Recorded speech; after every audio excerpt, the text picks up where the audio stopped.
नमस्कार. आशा, अपेक्षा आणि आदर्श जपानचे राष्ट्रपुरुष स्वेट मार्टिन यांच्या लेखणीतून.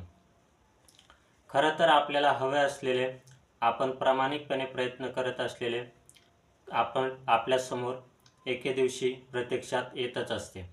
जसं की एखादा मूर्तिकार एखादी मूर्ती बनवण्याच्या अगोदर त्या मूर्तीचे प्रतिबिंब त्याच्या मनात अगोदरच ठरलेले असते. आपण आपल्या विचारांच्या विकासानुसार आपली कार्यकुशलता ठरवित असतो.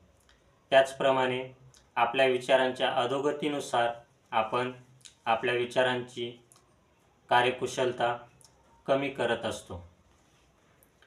कल्पनेच्या डोळ्यांनी आपल्या कामाचे प्रत्यक्ष स्वरूप तयार करा.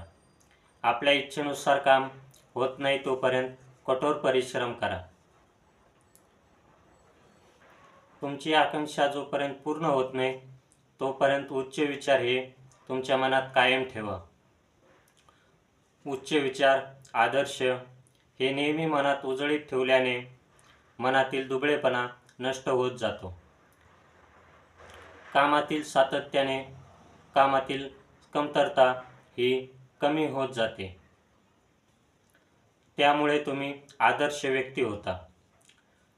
व्यक्तीच्या नजरेसमोर जो कोणी आदर्श असेल तो आदर्शच त्या व्यक्तीच्या जीवनावर सत्ता गाजवीत असतो.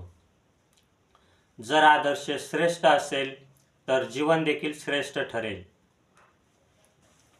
आपल्या कामावर कधी निकृष्ट भावनांचा परिणाम होणार नाही असा ठाम निश्चय करा. जे काही काम हाती घ्याल ते काम अतिशय चांगल्या प्रकारे व अतिशय दर्जेदार प्रमाणे कराल असा निश्चय करा. जे काही व्हाल, जे काही कराल ते आदर्शच होईल असा संकल्प करा.